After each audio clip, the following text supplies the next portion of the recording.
Tunghayan natin ang mga kwentong hatid ng MAZ Stories.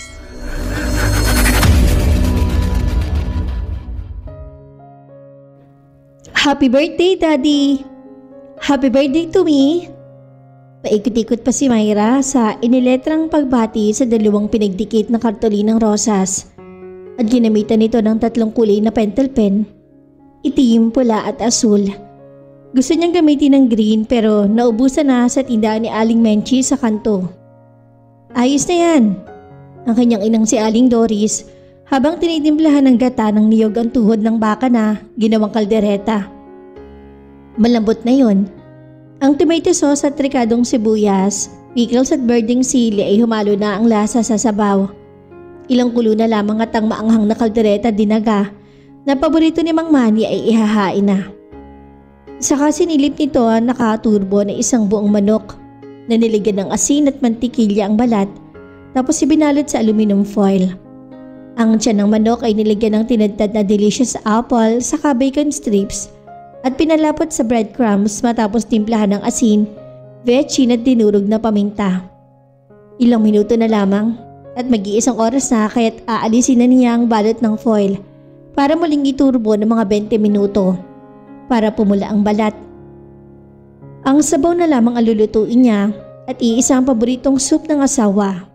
Sinuwa na halaan na hinaluan ng sariwang asparagus stalks. Ba't naman kasi mami nagbiyahe pa si daddy? Dapat naman nagbakasyon na lamang siya. Birthday na birthday. Alam mo naman ang daddy mo, nag-aarimuhanan sa kikitain. Mag-enroll ka na nga naman sa kolehiyo at gusto niyang nabili lahat ng mga kailangan mo. Sus, ako lang naman ang ginagastahan nyo eh. Ikaw nga ang mag-abasan sa inyong school eh. Ang Mami Doris niya ay may hawak ng kantina ng eskwelahan at alam ni Myra na malaking isipin para sa ina na iwan ng pwesto. Pero birthday ng kanyang ama at birthday din niya. Kaya nga siguro hindi na nag-anak pa ang kanyang mami at daddy dahil sa pagmamahal sa kanya. Dahil nagkataon naging ka-birthday niya ang ama.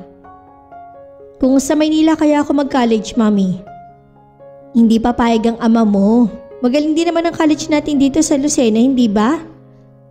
Napalabi si Myra. Iba pa rin ang Maynila. Yun ang nasa isip nito.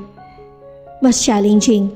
Mas higit kang ma-expose sa iba't ibang mukha ng buhay. Hindi tulad dito sa probinsya na iilang disco tatakbuhan kapag araw ng Biyernes, Sabado at Linggo. Pero hindi nga papayag ang kanyang ama. Ben, napakahirap naman itong sitwasyong dinala mo sa akin. Birthday ko naman. Nailing ni Manny habang hawak ang bote ng malamig na beer. Magharap sila ng kababatang si Ben na ngayon lamang niya ulit nakita pagkaraan ng may 10 taon. Messenger lang ako, Manny. Napakausapan lamang at paano ako makakatanggi kay Susan. Halos umiyak na siya sa pakikiusap sa akin kaya nga umuwi ako at hinanap kita. Muli nagkatitigad ang 2 kaluluwang matagal hindi nakita. Muling umiling-iling si Manny dahil ang balita, hindi pangkaraniwan ang galamay niyon. Tulad sa isang octopus na malayong abot, lalak daw sa mahabang panahon. Sa isang kahapong malabong-malabo na nga sa kanyang gunita. Okay pare, kalimutan mo na. Ang sa akin ay nasabi ko na ang aking sadya. Ngayon gusto ko namang malaman ng katayuan mo. Kumusta ka at anong nangyari sa buhay mo mula noong nagkahiwa-hiwalay tayo?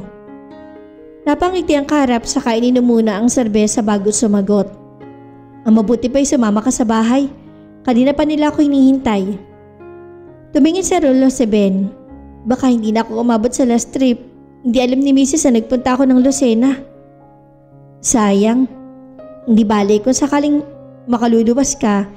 Ikaw nang dumaan sa bahay. Sa dati pa rin ako pare sa Quezon City, sa Del Monte. Alas 6 na ng hapon at alam ni Manny na alas 7 ng gabi ang last trip paliwas sa Maynila. At sa Triton sasakay ang kanyang kaibigan para diretsong Kamyas. Tinawag ni Manny ang waitress at umorder pa ng 4 na beer. Para sa birthday ko to pare. Ikukwento ko na lang kay Doris na pinasyalan mo ko. Basta ihatid mo ako sa terminal pare ha. Walang problema pare, nandiyan ang aking pampaserong jeep. Sinilyapan ni Ben ang jeepney na waluhan at parang nakipaglaban na iyon sa panahon. Gasgas na ang pintura at may mga yupina sa unahan at gilid. Yan lang ang bumubuhay sa amin pare. Ani Manny, kahit ganyan lang yan, kayang-kaya pa niya mag-akit ng 400 piso araw-araw. Pero ang makina niyan talagang inaalagaan kong mabuti. Pwedeng-pwede pa nga pambiyahe yan sa Divisoria eh. Buti ka pa pare. Ako kayod pa rin ang kayod sa imprenta. Parang nakakadena pati kaluluwa ko sa hawak kong makina pare. Nag-toast ang dalawa. Nawalang tensyon sa mukha ni Manny at hinugasan ng serbesang pait na kaninina sa kanyang lalamunan. 6:45, tinapos ang dalawang paghaharap at inihatid ni Manny sa terminal ng kaibigan. Palis ng isang aircon bus patungong Cubao at nakasakay na si Ben nang humabol si Manny bitbit ang isang balding broas. Para kay Mrs. at sa mga bata pare. Ani Manny saka hinawakan sa balikat ang kaibigan. Paano kung sakali ipasyalan mo ko ha? Bahala na paring Ben. Anak mo rin si Lily pare. Umalis na ang bus. Nakatayo pa rin ng jeep si Manny. Ang nasa isip ay si Susan at si Lily. Si Susan ang kanyang unang pag-ibig. Sana pinigilan mo na lang ako na matulog para magkakwentuhan kayo ng mas matagal. Aba, 10 years kayong hindi nakita. Siyempre marami kayong dapat na pinag-usapan. Kumakain ng pamilya at hindi pinapansin ni Mayra ang ama't ina. Abala ito sa hita ng manok na toast sa toasted bread at sa french fries na sadya na itong niluto sa sarili. Isa nga sa nakikitang naiibang pag-uugali ng mga kabataan ng pagkahilig sa American style of eating. Gaya ng pizza at hamburger, ng french fries at crispy chicken. Kaso nagmamadali si paring Benny, hindi ko napigil. Pero pinadalhan ko ng pasalubong. Natigil sa ere ang kutsanang may laman. Hindi na natuloy ni Doris ang pagsubo at napatingin dito sa asawa. O bakit? Yung bigla niyang pagdating? Anong tungkol doon? Ano talaga ang naging sadya ni Ben sa'yo? Napaangal din ang ulo ng anak ni Mayra at napasulyap sa ama. Parang may biglang sumundot sa isip nito para pansinin ang pag-uusap ng mag-asawa. Wala. Pwede bang wala? Pwede bang pagkalipas ng 10 taon ay biglang naalala ang birthday mo? Ngumiti si Manny saka tumawa. Birthday namin ng anak mo. Parang dinadaan mo kami sa investigasyon ah. Kain muna tayo at sayang tong kaldereta ba? Oo nga naman, Mommy. Natawa rin ang ina at kumumpas na lamang na ibig sabihin ay panalo na kayong mag-ama at nagpatuloy sa paghahapunan ng pamilya. Habang nagliligpit ng pinagkainan ng mag-asawa, hindi maiwang mabanggit ni Aling Doris ang tungkol sa biglang pagdating ni Ben sa buhay ng asawa. Hindi ka pa nakakapagsinungaling sa akin, Manny. At birthday mo ngayong araw na to. Ngayon ka pa ba maglilihim? Nawala ang siglang nabalik sa mesa ang may kaarawan. Nagtimpla ng kape sa narong termos at instant coffee sa kawaring iniisip ang sasabing tinitigan ng umuusok na itim na likido. Naramdaman nito ang pag-upo sa harap ng kanyang asawa. Ang pag-aabot niyon sa kanyang mga kamay, ang paghihintay niyon sa kanyang sasabihin. Asawa mo ko, wag mo munang pahirapan ang loob ko sa panghuhula kung ano ang talagang pakay ng kaibigan mo. Pero hindi mo maiaalis sa akin ang pag-aalala. Dahil may panahong nakaugnay ng ating buhay si Ben. Isang kahapong pareho man nating iwasan ay lalaging sariwa sa ating alaala. Humugot ng malalim na buntong hininga ang lalaki saka ginala ang mga mata. Hindi ito makatitig ng tuwid sa asawang ang hinihintay ay talim ng balaraw na alam niyang matagal nang nakabitin sa kanyang ulunan. Si Susan ba? Hindi na rin nakatiis ang babae. Tumikim si Manet na mumula na rin ng mga mata nang magsalita. Si Susan at si Lily Doris. Nakiusap si Susan kay Ben. Yung dahilan kaya hinanap ako ng kaibigan natin. Inabangan niya ako sa ikutan ng jeep at kinuwento nga niya sa akin ang lahat. Anong kailangan ni Susan? Gusto niyang makita ko ang kanyang anak. Ang anak ko sa kanya. Si Lily. Diyos ko. Patay na rin si Rafael Doris. At hindi na napigil ang babae ang tinitimping damdamin. Sumabog na ang lahat ng nabuong sama ng loob. Tumulo ang luha. Ang mahinang pagsigok ay naging malakas na hagulhol. Hinagod ni Manny ang likod ng asawa at pinayaw pa ang daluyong ng damdamin. Ngunit ang nananaig sa puso ng babae ay habag sa sarili. Wala kang dapat na ikatakot. Doris, ikaw ang mahal ko. Kayong dalawa ni Mayra. At hindi ko kayo pagpapalit kahit na kanino pa. Kahit na sa ano pa man. Nagyakap ang dalawa at ang init ng dibdib ng bawat isa ay waring nakalunas sa pait at kirot na kanina siyang lumulukod kay Doris. Ang problema, si Myra. Hindi to dapat malihim sa kanya, Manny. Ayaw kung sa iba pa niya matuklasan ang lihim na to kung sakali. Ipagtatapat natin to sa anak mo, Manny. Hindi na sumagot ang lalaki. Alam nitong anumang paliwanag, anumang katwiran ay mahirap maunawaan ng kanyang asawa. Anumang gawin niyang pagtiyak sa lugar ng mga ito sa kanyang puso ay pagdududahan ng dalawa. Paano ipanganay niya si Lily? At ang unang pag-ibig niya, si Susan. Daddy, sabihin mong hindi totoo. Please, sabihin mong hindi totoo. Ayaw kong may kalahati ako sa iyong pagmamahal, Daddy. Mahigpit ang yakap ng kaisa-isang anak ni Manny. Tumutulo ang luha sa mga mata niyon at ang sayang kanina'y nasa mga mukha ay napatid na lahat. Anak, wala kang dapat na ipag-alala. Hindi ko naman kayo iiwan at hindi ako haalis. Pero makikipagkita ka sa kanya, sa kanila at sinong makakahula kung anong maaari mangyari sa pagkikita ninyo. Kung bumalik ang dating init, kung muling mag-apoy ang ningi sa dati na nasa inyong mga puso, paano na kami, Daddy? Magkakaharap sila sa sala at ang kanilang pagtatapat ay naganap ilang sandali matapos magpaalam si Ricky. Lahat ay pinagtapat ng dalawa ang kanilang kahapon, ang mga naganap at ang pag-ihiwalay. Myra, may mga pangyayaring mahirap tanggapin. Mahirap ihanap ng katwiran ngunit nagaganap. At dapat natin na timbangin ang maaari nitong idulot sa ating buhay. Bungad ng kanyang ina. Akala ko'y tapos na ang kabanatang ito nang bumalik na kami dito sa probinsya. Hindi ko alam na talaga palang kadugtong na ngayon ang lahat ng nakaraan. Mommy, yumakap ang anak sa ina.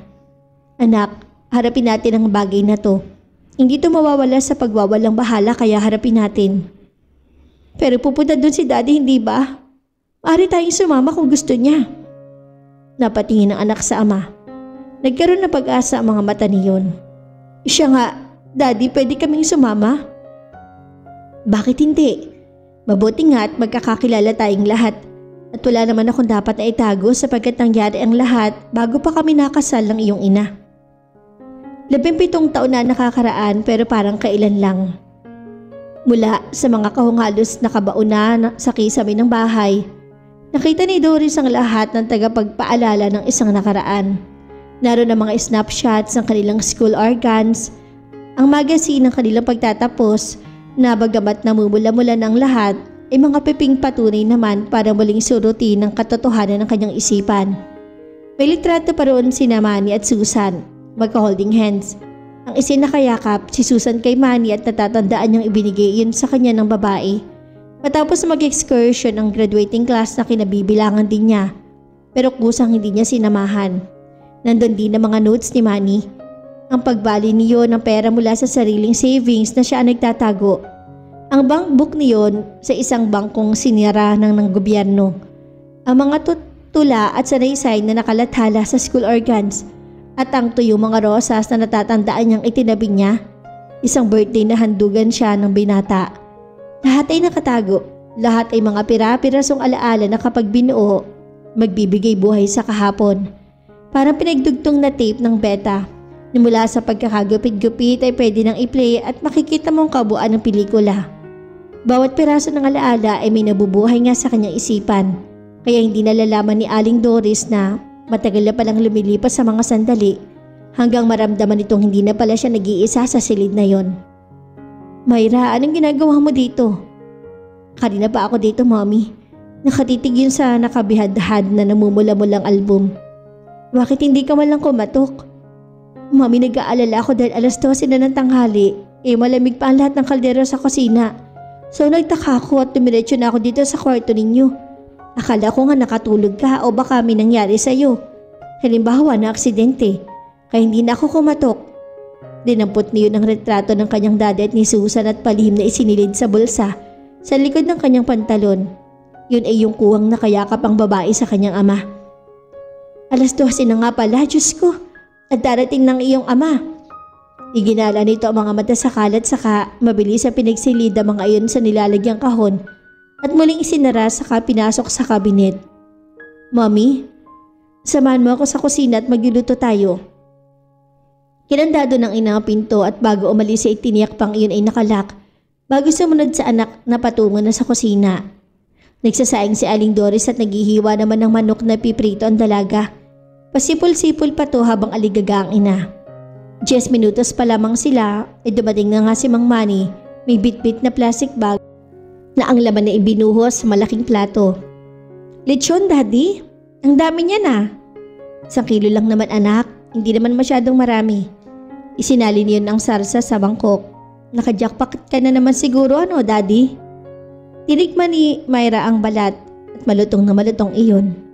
Naghatid ako ng magpipiknik sa lukban at pagbalik ko naman nakapagpasakay ako ng mga biyahero at ng mga native products kaya heto. Saka lamang na po na ni Manny ang asawa. "Parang wala ka sa kondisyon, Doris ah." Saka sinulya pa ng anak at magkataliwas ang dalawa. Nakatulog ako. Hindi ko alam may 12:00 na pala, kundi pa ako pinukaw ni Myra. "Alright lang, Mami. Ang dami kasing ginagawa lagi eh. Upo ka lang dyan sa tabi ni Daddy." Wala pang 5 minuto ay nasa harap na ang mag-asawa ang itig-isang basong apple juice saka fishball at sawsawang sukang maanghang.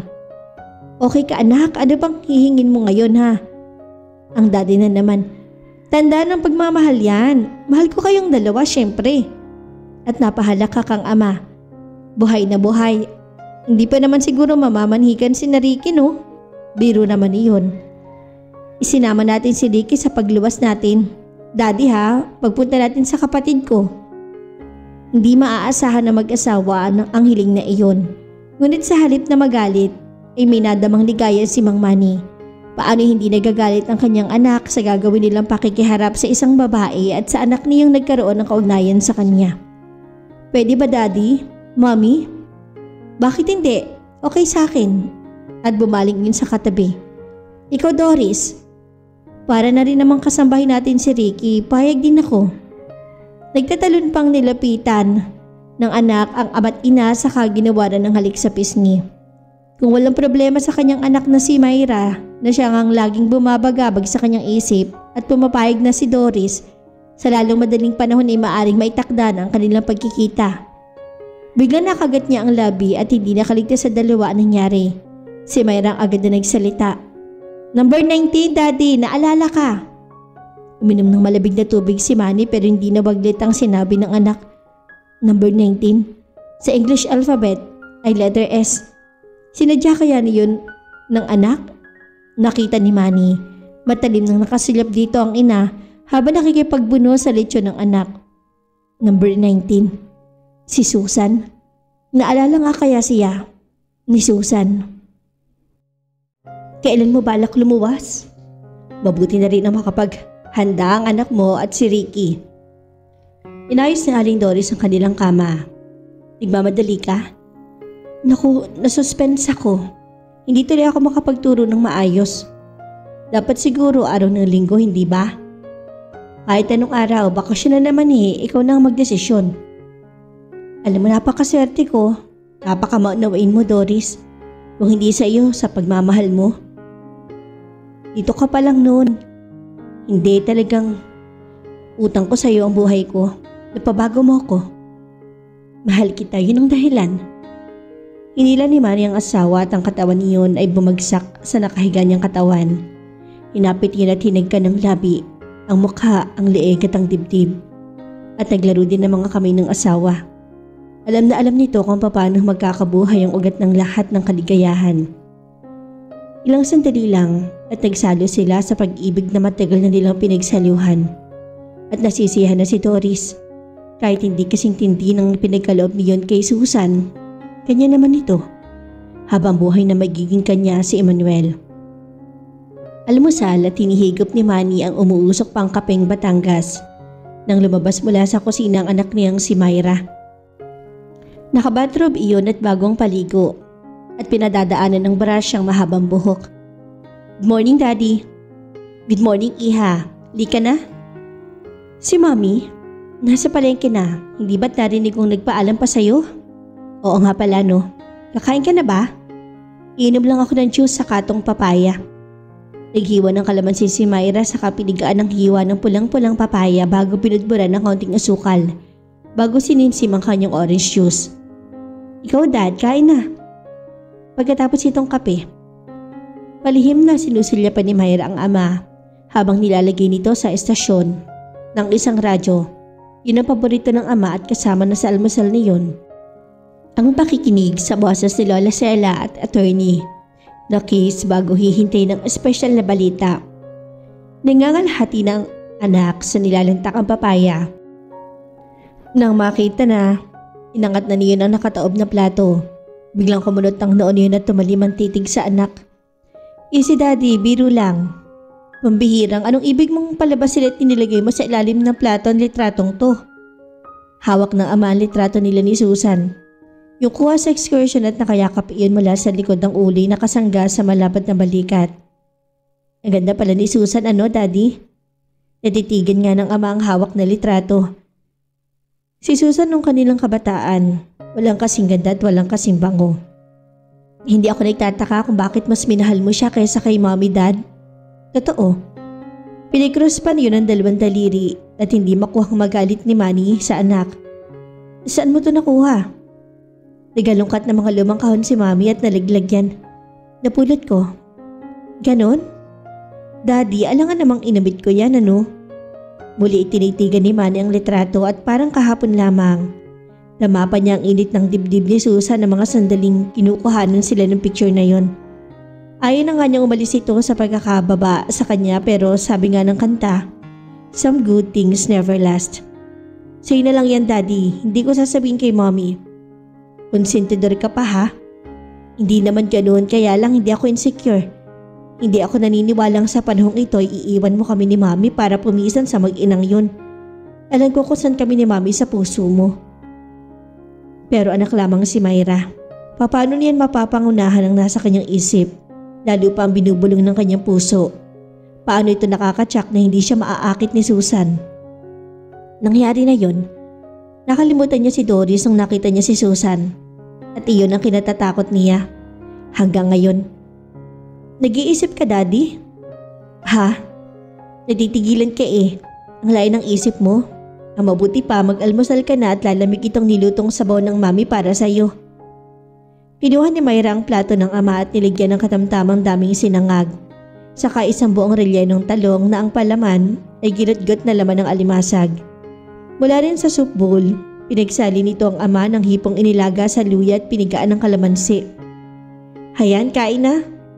Kakain ako pero tahimik ha. Promise hindi ko ibubuka ang aking bibig habang kumakain ka. Na magsimulang sumubo ang ama ay tumayo si Myra at nagluto ng sariling toasted bread sa oven. Isaasaw-saw niya yon sa kanyang juice para makompleto ang kanyang almusal. Bigla, nakita ni Myra na nanlaki ang mga mata ng ama. Nabitawan ng hawak na kutsara at tinidor at natabig pa ang tasa ng may sabaw na hipon. Daddy, bakit? Pilit niyang tinatayo ang ama ngunit napusubsob iyon sa mesa. Saka lamang nito nahulaan na nangyari. Inatake sa puso ang ama at takbong. Lumipat ito sa bahay ni Ricky at humingi ng tulong doon. Sa klinika na umabot si Aling Doris at nakaupo na sa gilid ng kama sa emergency room si Mang Manny habang kausap ang dumalong doktor. Mild stroke, Manny. Putulin mo ng sigarilyo. Matagal na akong tumigil, Dok. Naging excited ka marahil. Iwasan mo na uling mangyari sa hinaharap ha. Sumugod agad sa asawa si Doris na narinig ang lahat ng sinabi ng doktor. Dinamang tapat ng puso niyon nang may masalat sa bulsa ng polo na katapat ng puso. Dinukot iyon at tiningnan. Ang litrato ni Manny at ni Susan. Ang biro ni Myra sa ama ay nagbunga. Kaya pala naging excited sino nagbigay nito. Lumingon iyon sa anak na katabi ni Ricky at umiwas si Myra. Bali ba niyang nang dahil lamang sa litrato ay magkakaroon ng heart attack ang ama? Ganun ba katindi na karaan nila ng babaeng yun? Hindi ang kirot ng putok na labi at baling tadyang ang iniinda ni Manny habang nakakonfine sa ospital ng Maynila. Sa free ward kundi ang pagkawala ng babaeng kanyang minamahal. Itinatanong nito sa sarili kung paano pa mabubuhay. Ngayong wala na si Susan, paano pa ang mga pangarap na kanilang binuo at ang hagdan-hagdang pag-akyat na kanilang gagawin? Paano na ang lahat ng iyon? Tuwing tanghali dumadaan si Doris mula sa Congress at dadalhin siya ng mga kilalanan. Sa hapon hindi na ito makabalik dahil may klase pa at paglabas naman ay gabing-gabi na. Ang mga kasamang waiter ay nakakaaliw na madalas na malungkot na buhay na dinaranas ni Manny. May iba namang babae pare, wika ni Martin. Hindi kayo magkasabay sobrang yaman pala ng minahal mo. Oo nga alam mo naman tayo anak ng lupa, yung si Susan anghel pala sa langit yun. Wika naman ni Tony. Ang importante magpagaling ka muna, ang kanilang captain waiter. Para makabalik ka sa trabaho at saka makapaghanap ka na rin ng ibang trabaho. Siyempre graduate ka na, may propesyon na, kaya panahon na para magdesisyon kung ano talaga ang gusto mo sa buhay. Salamat sir. Sagot ni Manny at susundin ko ang payo ninyo sir. Ganyan ang bata. O sige't malapit na ang duty ha. Tinapik niyon sa balikat ng tauhan. Salamat po sir sa pagdalaw. Basta naririto lang kami ha, Manny. Susunod ang mga sandali ng mahabang pag-iisa hanggang tumating si Doris at lalo siyang naawa sa sarili. Iniisip niya, dapat siyang kamuhian ni Doris pero bakit narito at nagtsatsaga ang babaeng to? Bakit nagkakasay ng panahon sa kanya? Dahil mahal siya? Mahal na mahal tulad ng pagmamahal niya kay Susan? Kung wala na si Susan, bakit hindi sila ni Doris?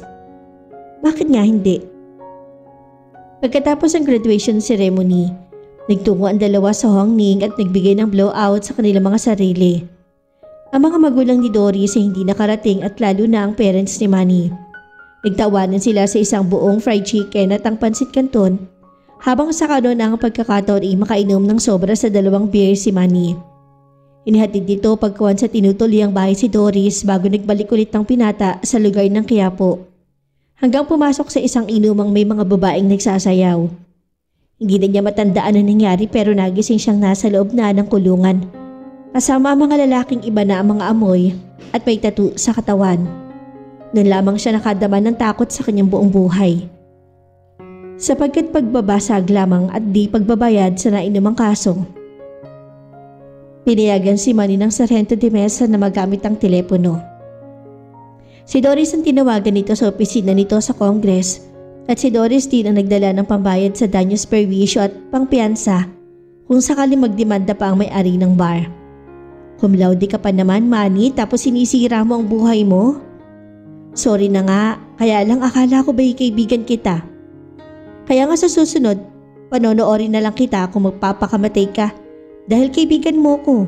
Kung gusto mong mamatay, kung gusto mong wasakin ang sarili mo, sige, yun ang gusto mo Nakasakay sila sa taxi at hindi may tago ang galit sa boses ni Doris. Sa una pagkakataon nakapagsalita ito ng ganun. At nasaktan siya sa katotohanan sa kanyang naging kabaliwan. Sa Lunes, simula ng Holy Week at uuwi na ako sa amin sa Lucena. Hindi na ako babalik Manny. Siguro magtuturo na lang ako doon. At hayaan mo isasama kita sa aking pagdarasal. Bumaba sa harap ng Kongres ang dalaga sa kapabagsak na isinara niyo ng pintuan. Patungo naman sa pinagtatrabaho ang restaurant si Manny, kung saan may sarili itong locker at naroon ang uniformeng pamalit sa suot. Nawala na si Susan, mawawala pa si Doris. Yun ang naglalaro sa isip ni Manny habang nagpapalit ng damit.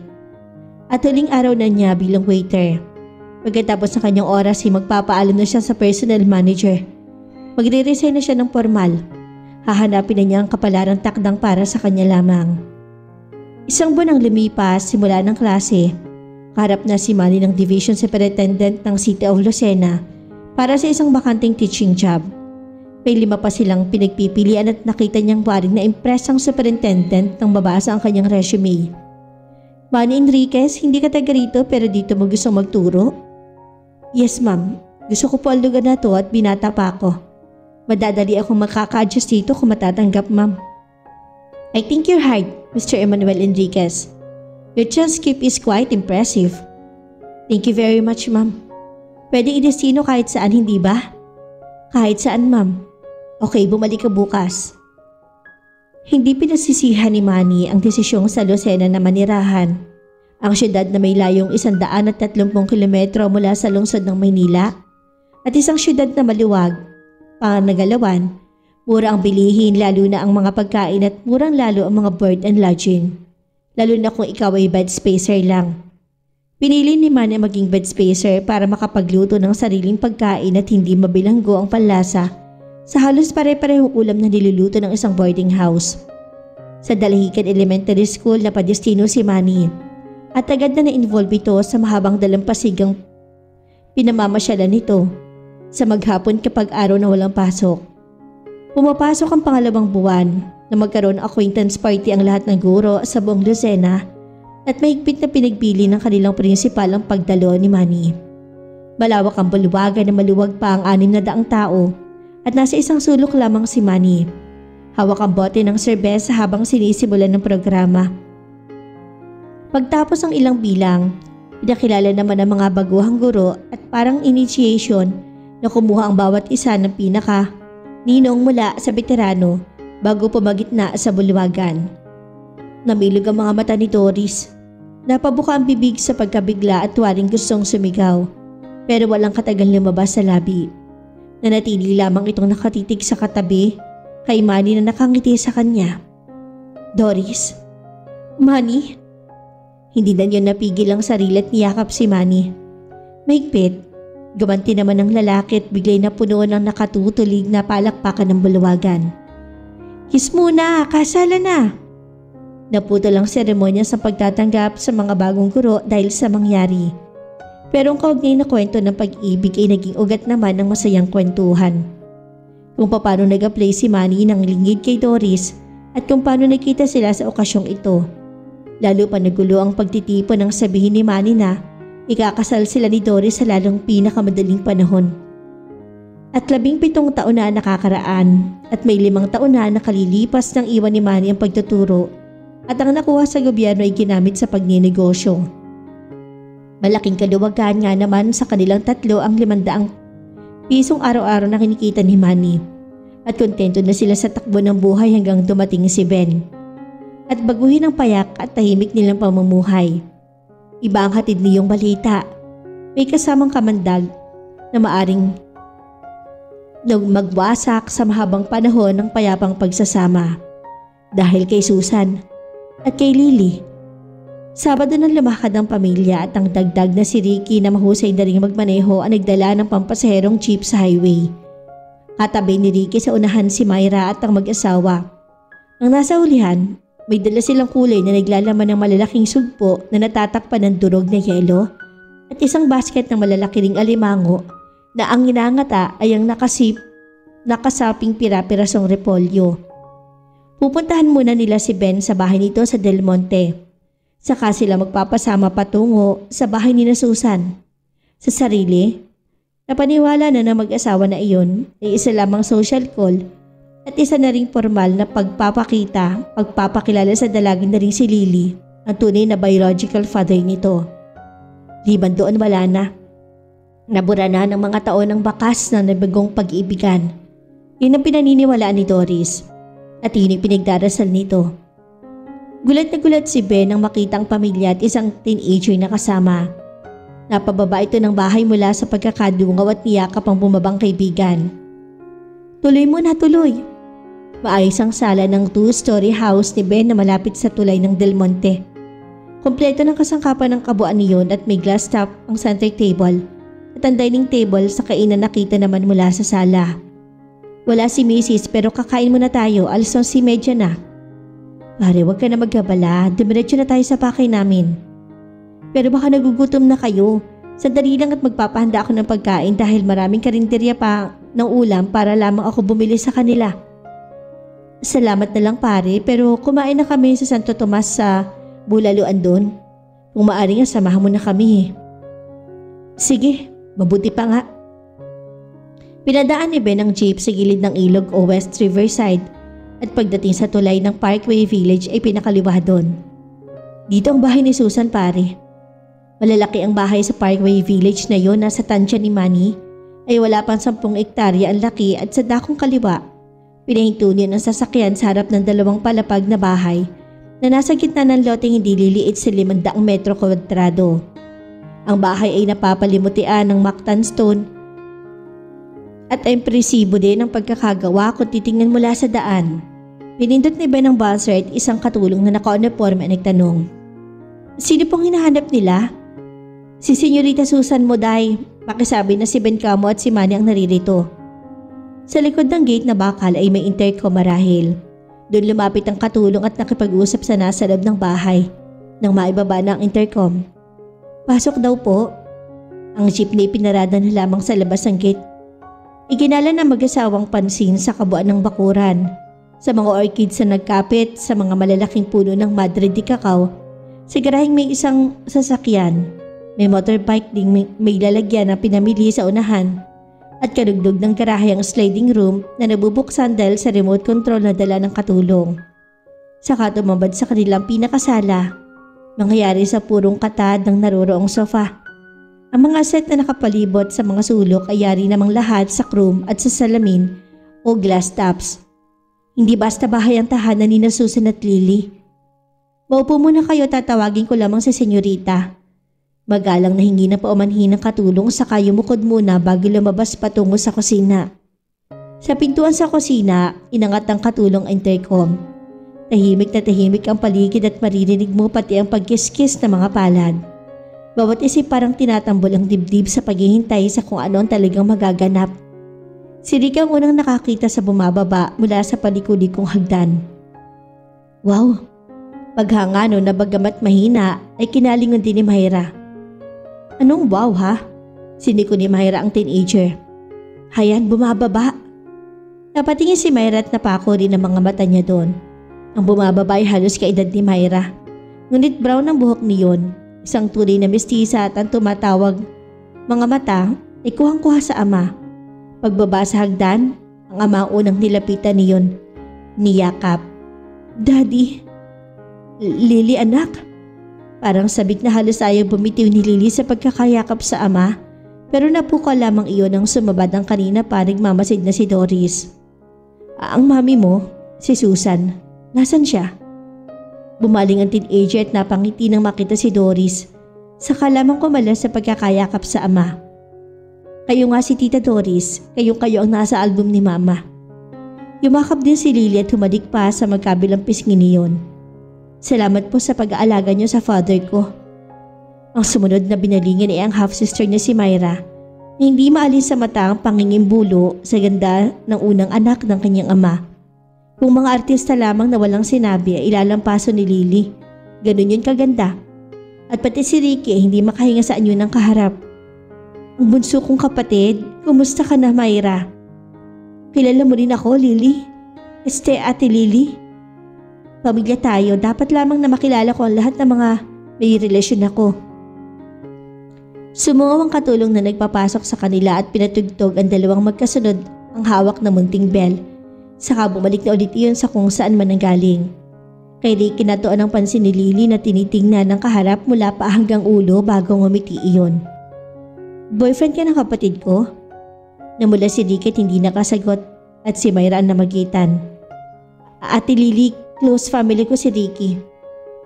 Then it's settled. Saka nilapitan niyon ulit ang ama. Kakain muna tayo ng tanghalian, Papa. Nakahanda ng mesa. Nagpauna na iyon at sumunod ang pangkat at ang tumambad sa kanila ay hindi pang araw-araw na handa. Sa mesang pang 12 tao, may lechon de leche sa gitna. Kung dadangkalin parang 3 dangkal pa lamang. May malalaking alimango na hinati na sa gitna at naglabas ang nagpupulahang aligi at mga sugpong sinarsahan na waring malutong sa pagkakaprito ang balat.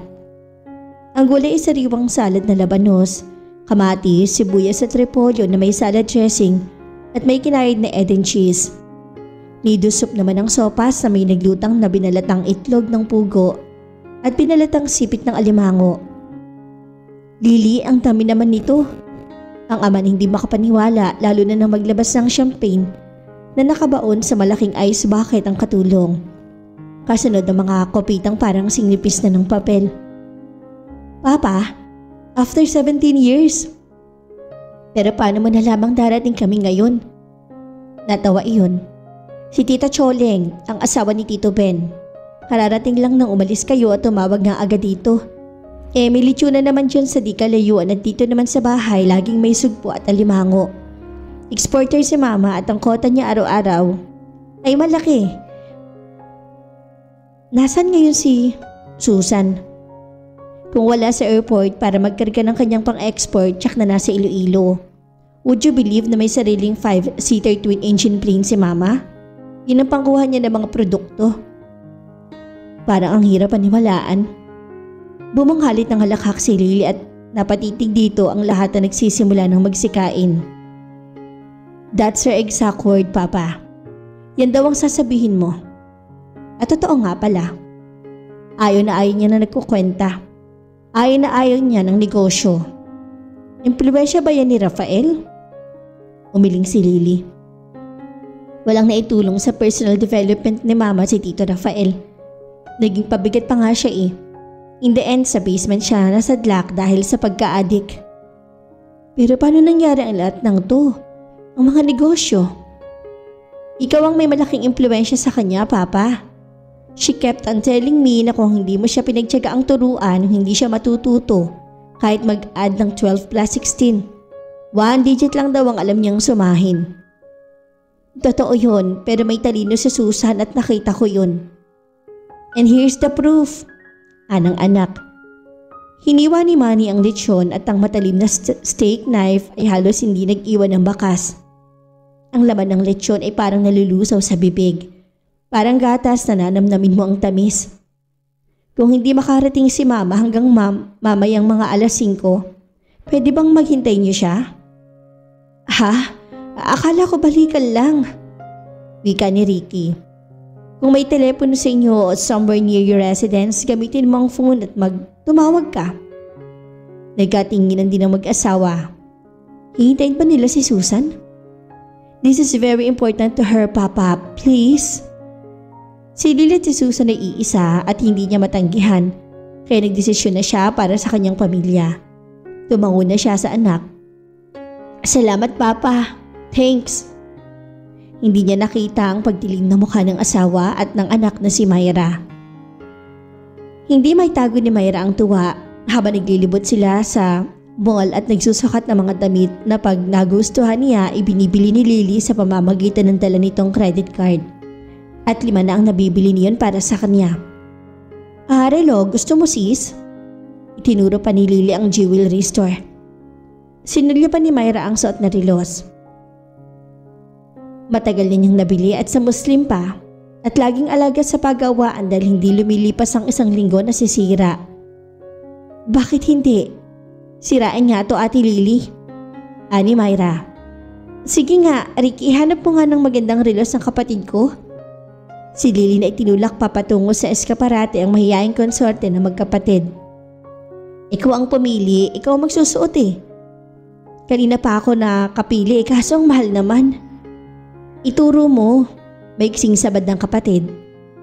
Ang relos ay scratch-proof na rado at bagong modelo at talagang paborito ng mga teenager.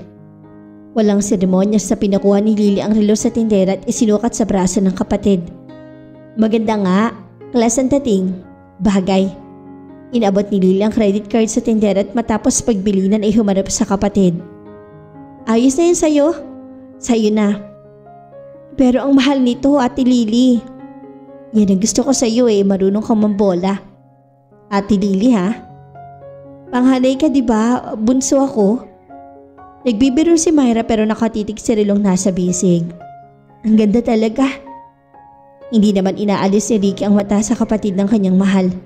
Gusto nitong aminin sa sarili na talagang likas ang kabaitan nito kay Myra. Pero walang lohika o ang kabaitan ng isang paraan para madaling mahulog sa bitag ang isang biktima. Kaya lamang habang pinagmamasa ni Ricky, lalong lumalalim ang kanyang paghanga. Lalong napupukaw ang nakatagong damdamin ng pagnanasang hindi naman niya nararamdaman kay Myra. Karugtog ba ng pagnanasa ang pag-ibig? Kung walang pagnanasa, hindi mo ba mahal ang pinag-uukulan mo ng paggalang? Hindi ba niya talaga mahal si Myra? Okay, tapos na ang shopping. Eating naman, ani Lily. At pagkatapos ay sine. Okay sa'yo ang ganun sis? Over na nga yun eh. Ikaw Ricky? Ayos lang sa akin, bodyguard ako eh.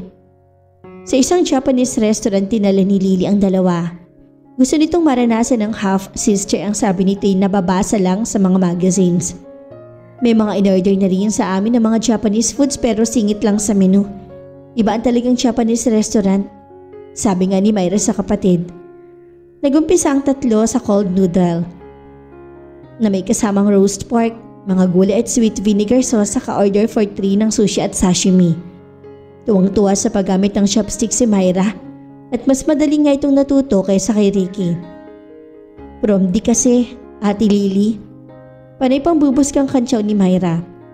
Ngingiti-ngiti lamang naman ang lalaki. Nang matapos na naon ng order ay dumating naman ang set meals para sa tatlo. Ang mixed tempura na may kasamang soya bean, kanin, pickles at 3 pang side dishes. Habang kumakain ni manaka-naka, sumusilip sa ibang customer si Myra hanggang di na makatiis ay siniko si Ricky. Bakit ba? Si Don na yun oh. Si Don Zulwetang at may kasamang tisoy. O ano? Yung kasama parang si Jesus Christ ng pogi. Sumabad naman si Lily. Boyfriend niya yun. Sinipat ni Myra ang kasama at napangiti ito. Sumimangot naman si Ricky. Tamo to para sasabihin kong mas pogi ka kaysa kay Ortigas eh. Walang bola. Pipili ba naman ng walang sinabi ang kapatid ko? Si Lily na naa-amuse sa alaskahan ng dalawa. Pinagtsatsagaan ko nga yan eh.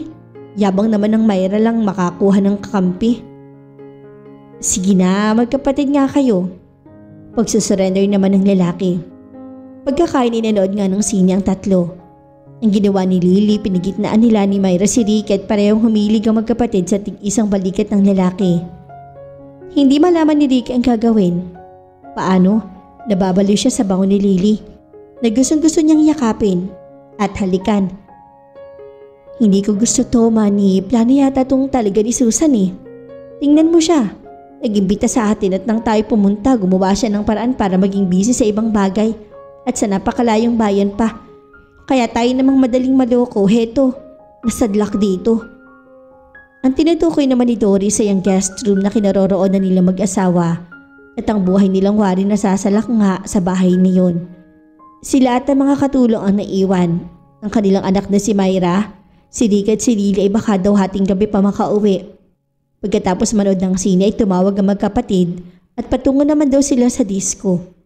Lulubos-lubosin na raw ni Lily ang pag-estima sa kaniyang half-sister. Kaya ang mag-asawa ang naiwan. Well, at least naman makaka-experience tayo ng luxury, hindi ba? Ani-mani sa asawa. Tingnan mo nga tong kwartong to na halos ang laki ng ating kabahayan. May telepono, telebisyon at mini component. May kasama pang bar na puno ng alak at library. Ito ang buhay, Doris. Gusto mong ganitong buhay? Hindi ko naman sinasabing gusto ko. Ganun na rin yun. Inis na wika ni Doris. Inisyoso ni Manny ang laman ng ref at nang makakita ng beer in can ay kumuha ng isa. Mga imported iyon, pati na ang mga cheese sticks na katugma ng beer. Kumuha rin siya ng 2 nun. Ang maliit na Toblerone at isang Diet Coke naman ang ibinigay sa asawa. Nandito na rin lang tayo, di huwag na nating sayangin ang gabi. Hindi ba? Nanunukso ang titig ni Manny. Sira, dito ka pa dadayo. Bakit? Masama ba? Ilagay mo sa lugar, ano ka? Natawa ang lalaki at si Doris. Pangalis ito ng galit ang pagkain kaya sinubuan na nga nito ang tsokolate. Sinabay naman iyon ni Manny ng pag-inom ng serbesa na nasundan pa ng isa at isa pa. Bahagyang paghuni ng aircon sa guest room at payapang natutulog si Doris na dahil siguro sa pagod sa biyahe hindi rin napigil ang antok. Si Manny habang sumisimsim ng beer ay parang lalong umiilap ang diwa. Kaya lumabas ito ng silid at tumayo sa may veranda. Nang makita ang marmol na round table ay doon na upo at iniligaan dalang lata ng kasoy at mahahabang keso sa 2 beer in can. Pasado 10:00 pa lamang ng gabi at ang nasa isip nito yung anak na si Myra. Pero kasama naman ng kaisa-isang anak niya, si Ricky, at hindi papayagan yon na madihado o mapahiya. Kaya ang kanyang anak, may tiwala siya kay Ricky. Pero may tiwala ba siya kay Lily? Si Lily ang dahilan kung bakit inagaw si Susan ng mga magulang nito. Ngayon, maliwanag na sa kanya ang lahat. Ang doktor ng pamilya ang nagsabi sa mag-asawa na tunay na kalagayan ni Susan. Kaya biglang-biglay napaluwa ang mga ito. Kasama ang teenager na gusto ng ama ni Susan para dito. Pero hindi rin marahil maatim na mawala ang bata kaya hinayaan nilang isilang ni Susan ang sanggol. At si Rafael, hindi rin yun hinayaang malagay sa kahihiyan ng kanyang mahal. Siguro inang dahilan kung bakit lalong nagumon sa mga drugs ang asawa ni Susan. Dahil kay Lily, dahil ang pinangharap na babae ay natikman na ng isang hindi nila kauri, ng isang hampas lupa at bigla na lamang lumitaw sa gitna ng kanilang mga pangarap. Ganun nga nangyari. Kaya ang galit ay sa kanila ibinuhos noon at hindi niya maipagtanggol ang sarili dahil sa biglaang pagsalakay. Pero ang totoo ay gumuguhit din sa kanyang isip ang tunay na dahilan. Ang talagang motibo ni Susan kung bakit siya pinapunta sa bahay nito. Kung bakit gusto niyang makita ang kariwasaan na tinatamasa na mag-ina sa kasalukuyan. Hindi niya madalumat kaya nagbabalik-balik sa ref si Manny sa pag-asang makatulong ang espiritu ng alak para malutas ang problemang gumugulo sa kanyang isip. Ang ref, ang mga beer na naroon, yun kaya ay paghahanda pa rin? Napakaraming katanungan. Iba talaga dito, Ricky? Tingnan mo na lang ang mga disco lights, saka ang usok, saka ang sounds. Ibang-iba, no? Natural lang dahil puro milyonaryo naman ang napupunta dito. Tingnan mo yung parehang yun. Isang anak ng senador at isang artista. Oo nga no. Lika, Myra, sayaw tayo. Baka nakakahiya eh.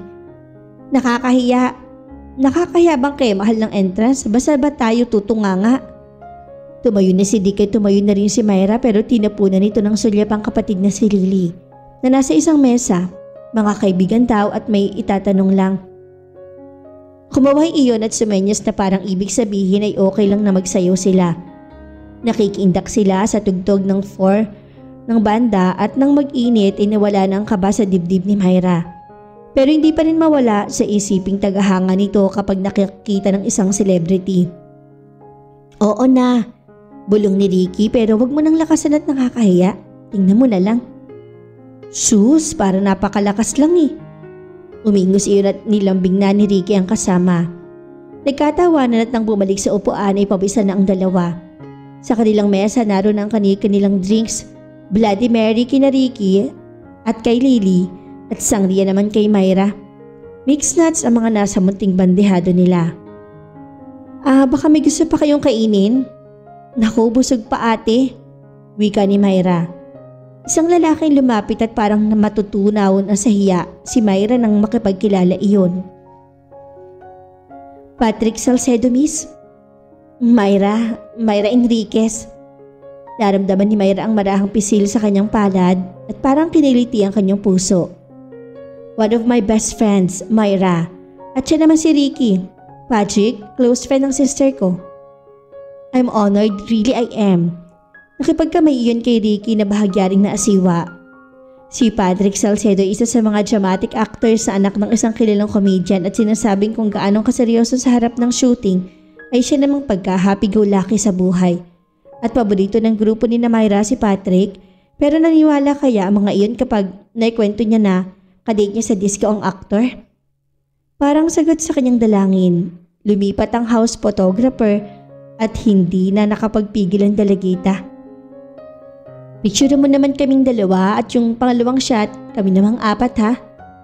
Malalaking kopya yung malaki sana. Areklado miss. Nang matapos ang picture taking, ikinalabit ni Lily ang tila nakalimutan ng si Ricky. Sayaw tayo? Hayaan mo na muna yung si Myra. Mabuti pa. Richard fan nga ng barkada ni Myra si Patrick na yan. Hayaan nating inggitin sila ni Myra pagkakita nila. Lalo pa'y may retratong ipapakita bilang ebidensya. Para ko nang nakikita, mamamatay sa inggit ang barkada ng loka. Umabot pa sila sa huling tugtog ng modern bago nag-switch sa sweet ang music. Hindi na naupo ang dalawa dahil nakita nilang masayang-masayang pagkukintuhan ni Myra at Patrick. Sumandal si Lily sa balikat ni Ricky at hinayaan dalhin siya nito sa pagsasayaw. Malamig sa loob ng disco. Umuusok ang hangin na mumula sa aircon. Pero naaalinsanganan si Ricky. Hindi lamang sa bangong na nalalanghap sa dalaga, kundi sa lambot ng katawang nakadantay sa kanya. Ricky? Bakit? Hindi na niya makontrol ang sarili. Para siya magko-collapse na hindi niya maintindihan. Mahal na mahal mo bang kapatid ko? Matagal hindi sumagot ang tinanong.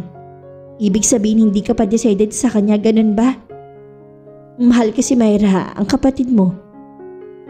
Humilig pa si Lily. Ang dibdib ay tinapat na sa kapwa dibdib at naramdaman ni Ricky. Walang pangloob ang dibdib na ang init ay nararamdaman niya. Hanggang magdikit ang buo nilang katawan at hindi na niya napigil ang nag-uumalpas sa pagnanasa. Ricky. Ayaw niyang sumagot dahil nalilito na siya. Umikot ang katawan ng babae at napasunod si Ricky. Sinabay ng imbay niyon. Alam ni Lily ang nangyayari sa kanya pero lalo siyang tinutokso niyon.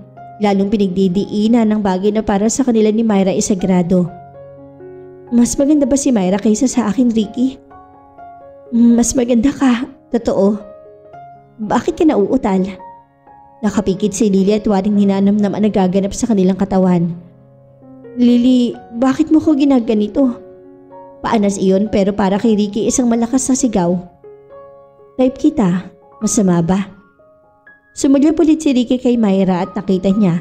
Nakatingin iyon sa kanilang dalawa. Alam niya hindi sapat ang dilim ng ilaw para hindi nun makita ang nangyayari. Bigla ay parang binuhusan ng malamig na tubig na nagtago ang tapang na kanina'y handa ng makipaglaban. At naramdaman iyon ni Lily na nagmulat ng mga mata. Bakit? Pwedeng maupo na tayo. Nalilitong hindi agad nakuha ni Lily ang sinabi ni Ricky. Pero nang makita ang kapatid ay napangiti. Bakit hindi? Halika na at baka hinintay na ako ni Patrick. Pagdating sa mesa ay humalik si Lily kay Patrick sa labi. Hindi naman okay palang kakwentuhan tong kapatid mo.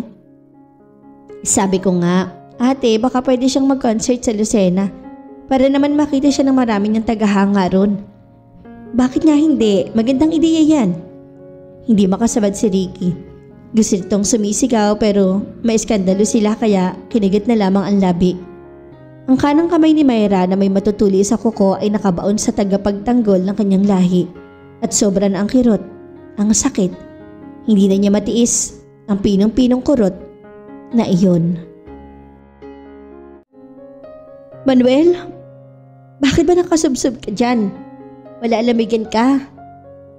Nihigyug ng bagong dating ang lalaking nakadukmo sa marmol na round table. Sarap niyon ay nakakalat. Ang mga lata ng serbesa at platito ng naubos na pulutan at tulog na iyon.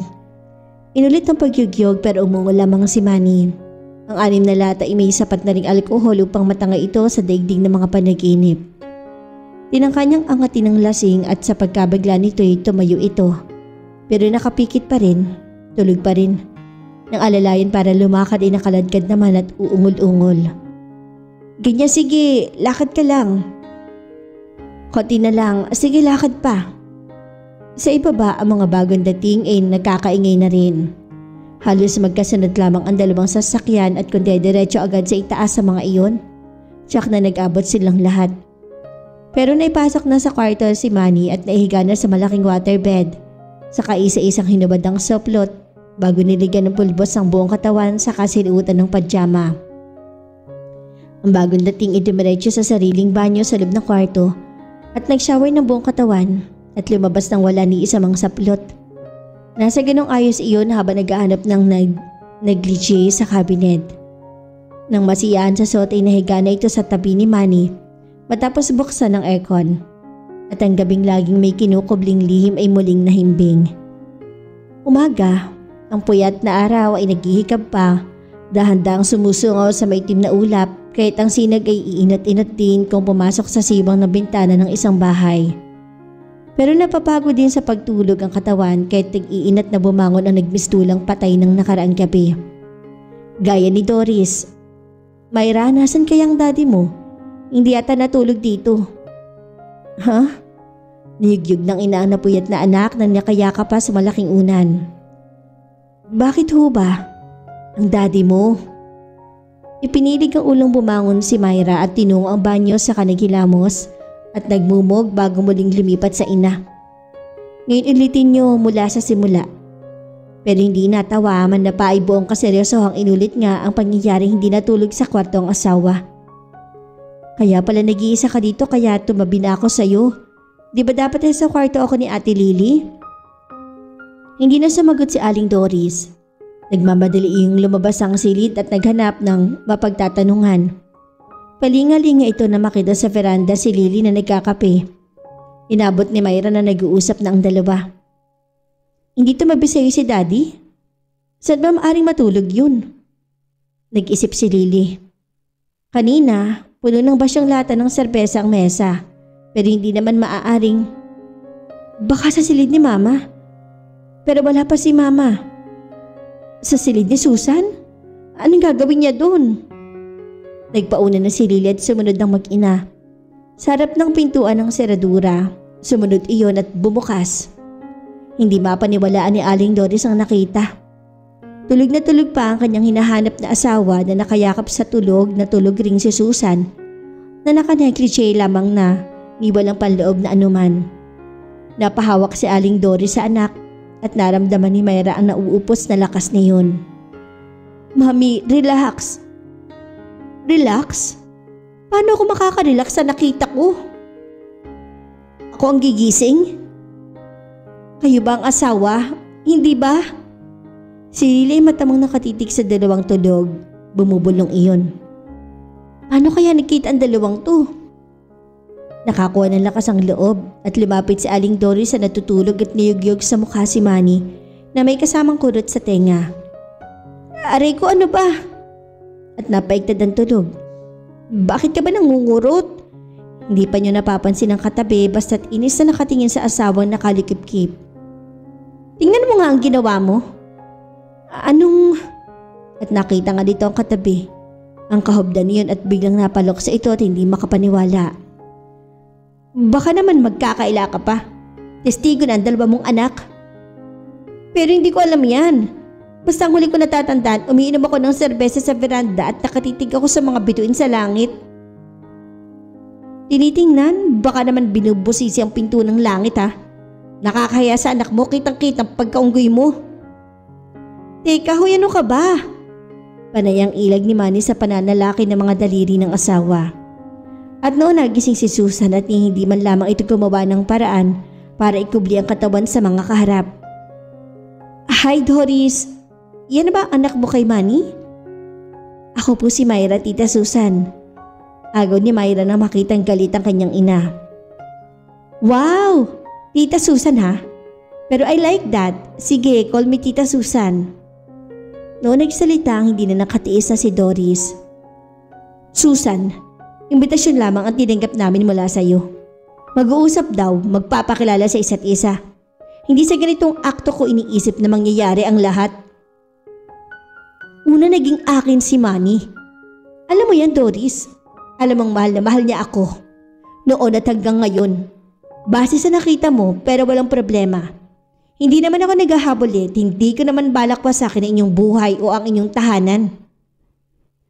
Hindi winawasak? Anong tawag mo dyan? Natawa si Susan at lumabas na muli ng pang-aakit niyon. Hindi nga ba't makikita mo raw ang likas sa ganda kapag bagong gising ang isang babae? Ganun nga si Susan, ang umaga ay malungkot ngunit maamo niyang mukha ay nagbigay ng ningning sa paligid. Susan, sabihin mo ang totoo, paano ako nakarating dito? Nagsuot ng bathrobe si Susan bago muling humarap sa pangkat na nakaupo na sa mahabang sofa. Dumating ako ng ligpas sa alas 12 at lasing ka. Nakasubsob ka sa mesa sa veranda kaya inalalayan kita at dinala kita dito sa kwarto ko. Hinubaran, pinalitan ng damit. Masama ba yun? Bakit hindi sa kwarto namin? Si Doris na umabrisyete sa asawa. Akala ko kasi siya lang ang dumating. Hindi nabanggit ni Ben na kasama ka. Isinama niya kaming mag-ina at hindi ko din alam na ayaw mo palang may kasama si Manny. Okay, tama na yan. Narito tayo at mabuti pa dito na tayo mag-uusap. Naghintay ang pamilya ni Manny kung ano ang talagang dapat na pag-usapan. Unang-una, gusto ko iparating sa iyo nang namatay kong asawan si Rafael na sorry daw sa pagkakabugbog niya sa iyo. Sana raw mapatawad mo siya. Matagal ko na siyang napatawad. At sana raw ay mahalin mo ng gusto si Lily sa tunay na dugo at laman mo. Hindi sumagot si Manny. Kailan naman hindi nagtrabaho si Rafael pero malaki ang shares niya sa iba't ibang family corporation nila. Mula sa perang yun, binigyan niya ako ng puhunan para magnegosyo at umunlad naman sa awa ng Diyos. Dumating ang maid at tulak ang mahabang rolling tray na kung titingnan ay tila maliit na mesa. Nakaset na ron ang mga plato at silverwares para sa almusal. Ganon din ang mga tasa at platito para sa kape o tsokolate. Pagbalik niyon ay mga prutas at juice naman ang dala at pinilit ni Susan na mag-almusal muna silang lahat. Naku si Ricky! Wika ni Myra. Ang maid na bahala sa kasama niyo, hindi siya pababayaan. Ani Susan. Habang kumakain, pinagliwanag ni Susan ang inibang habili ng namatay na asawa. Ang tungkol sa hirap ng buhay kung siya mananatiling mag-iisa at ang hirap din naman ng pakikipagsugal kapag kumuha ng panibagong asawa nang hindi tiyak ang pagkatao. Mas common si Rafael sa titingin sa kanyang naiiwang share sa aming kumpanya. Pagtatapos niyon. Pero may mga magulang si Rafael, mga kapatid, sabad ni Doris. Nag-iisa siyang anak at naaksidente ang kanyang mga magulang. Ang totoo namatay siyang may hinanakit sa akin. Ngunit malaki naman ang pagmamahal kay Lily na itinuring niya higit pa sa totoong anak. At sino pa nga ang mangangalaga sa maiiwan niya kundi ang mismong ama ni Lily? Napahawak si Doris sa asawa at parang nalulunod na napasinga pa ito. Malalim ang gustong arokin ni Susan at maligoy pa ang mga salitang ginamit, gayong maaring pumili ng mga katagang mapapasimple sa lahat. Sa maikling salita, si Doris na basag ang boses. Walang maikling salita, Doris. At sa totoo lang, ayaw ko masaktan ko ang inyong kadamdamin. Kayo ni Myra. Pero kung pagkukulang lamang ng tamang desisyon ng sitwasyon, lahat tayo makakasunod sa kahilingan ng isang namatay at ganun din ay magiging maligaya. Sumuliyap din si Myra sa ina. Parang nakahagip na niya ang tunay na nalarawan ng dati. Nag-agang lamang. Ngayon nahantad ang mga baraha at maari ka nang tumaya sa kursunada mong numero. Kasama ka ba sa ipinagbili ni Rafael, Susan? Kasama ka sa pinagkakatiwala niya kay Manny? Gumiti lamang ito at tumayo. Tinungo ang steel cabinet at pinuksan iyon saka kinuha ang isang makapal na Manila envelope. Selyado iyon ng hukuman sa pamamagitan ng mga documentary stamps at ang pangalan sa harap naka-address kay Emmanuel Enriquez. Hindi kanya nakalimutan sa kanyang buong buhay. Ang hinihintay nga niya noon ay magkaroon ka ng tapang na sumunod sa lalawigan. Kapag naibang ka raw niya ng buhay, madali na niya makakalimutan ng lahat. Pero pinanganak ko si Lily. Doon ginawa ko ang lahat ng paraan para hindi mawala ang sanggol. Dahil ginagawa naman niya ang lahat ng paraan para ito maliglag. Nakakatawa, nakikipaglaban ako sa alaala ng isang nakaraan. Naging madali sana ang lahat kung pumayag ako sa kanyang kagustuhan. Ngunit hindi ko makayang sumuko at marahil. Kung napapayag nila ako at kung nawala si Lily, baka wala na ring bungang lumabas pang muli sa aking kandungan. Ang totoo, ginawa ko ang lahat para mabigyan siya ng sarili niyang anak. Nakipagtulungan ako sa kanilang doktor at nakita naman niya yon. Ngunit wala ring nangyari. Kulang ang kanyang sperm count. Pinatitigil siya sa pag-inom, sa mga drugs, ngunit mahina ang kanyang pasya. At hindi niya makontrol ang bisyong nakakubabaw sa kanyang isipan. Kaya ibinuhos niya ang lahat ng pagmamahal kay Lily. Doon tinapos si Susan ang kanyang pagsasalaysay. Sa salita ni Lily kahapon, parang isang walang responsibilidad na asawa ang nakita niya. Sa biglang paghatol sa mababaw na pagdidesisyon ay maaring ganun nga ang isipin ng kahit sino pa man. Pero kung lilimiin mo ang impyernong kumakain sa kanyang isipan, ang mga kahinaang hindi niya maamin, kaya nga't umabot siya ng tapang sa mga drugs. Saka matitimbang ang kanyang pagmamahal. May luha pumatak sa mga mata ni Susan at inabot nito ang envelope kay Manny saka lumayo mula sa pagkain. Excuse me, pero ipagpatuloy niyo ang pagkain. Maliksing tinungo niya ng banyo at tumitig naman si Lily sa ama. Nasa mga mata noon ang lahat ng gustong sabihin. Ang lahat ng mga katanungang gusto magkaroon ng kasagutan. Babasahin ko muna ang laman nito, Lily. Anak. Naunawaan ko, Papa. Makakaasa kayong mag-iina na pahahalagaan ko ang kahilingan ng isang namayapa at hindi ko rin naman tatalikuran ang tungkulin ko sa aking mag-ina. Thank you, Papa. Kumain na tayo. Sige na, mabuti na ang busog para makapag-isip ng maayos. Nasa boses na ni Manny ang sigla at ang katiyakan sa mga hakbang gagawin. Pero paano makakakaya ng isang tulad ni Doris? Lagi na lang bang siyang talo? Lagi na lang ba siyang magpaparaya? Magpapakabartir dahil sa pag-ibig? Hindi na ba makakatakas sa tanikal lang iginapos ng kanyang pag-ibig sa puso ni Manny? My God, 20 taon. At hanggang ngayon ay wala siyang mabanaag na katahimikan. Hanggang ngayon ay kirot at paitang sukli na sa kanyang matapat na pag-ibig at paglilingkod. Dapat din naman siyang lumigaya. Dapat na magbalik ang masasayang sandali nung panahong inakala niyang hindi na muling magbabalik ang anino ng nakaraan. Pero hindi pala. Nagbabalik palang muli iyon upang sumugat. Mas malalim kaya mas mahabdi at mas makirot. Pati na ang yakap ng asawa hindi niya mapagkatiwalaan. Dahil ang larawan yun at ni Susan ay isa ng matalim na balaraw na nakabaon sa kanyang puso. At sino maniniwalang walang naganap sa dalawa? 1,000,000 piso ang perang nakapaloob sa mga papeles na nakalagay doon, na ang halagang iyon ay pabuya sa pagbasa lamang at pagpasa sa alang-alang sa huling habilin. Na ang 1,000,000 ay walang kaugnay na anumang pananagutan libat sa tinuruan sa panaunahan. Ang pera ay iniaabot ng mag-asawa kay Myra na kinuha naman ng dalagita. Naanin ko to, Mommy. Itago mo muna sa drawer mo, sige na. Nahulaan nito na gustong mapag-isa ng mag-asawa kaya dala ang salaping tinungo nito ang sariling silid at inilagay nga iyon sa drawer na kinaroroonan din ng kanyang mga alahas. Akin na siguro to. Nangingiti pang bulong ng dalagita. Pagkatapos ay lumabas ito ng bahay at hinanap si Ricky sa istambayang basketball court na naiisa ang goal. Isang kaibigan na nagturo kay Ricky na naghahaba na ang leeg ng dalagita. Nang makita nga ang hinahanap ay tigas ang kakakaway. Tinakbo dito ang kinaroroonan ng dalagita. Anong may paglilingkod ko sa kanyang kamahalan? Sus, umagang-umaga ang corny mo. Totoo nga, pagutusan niyo po, wag lang malayo.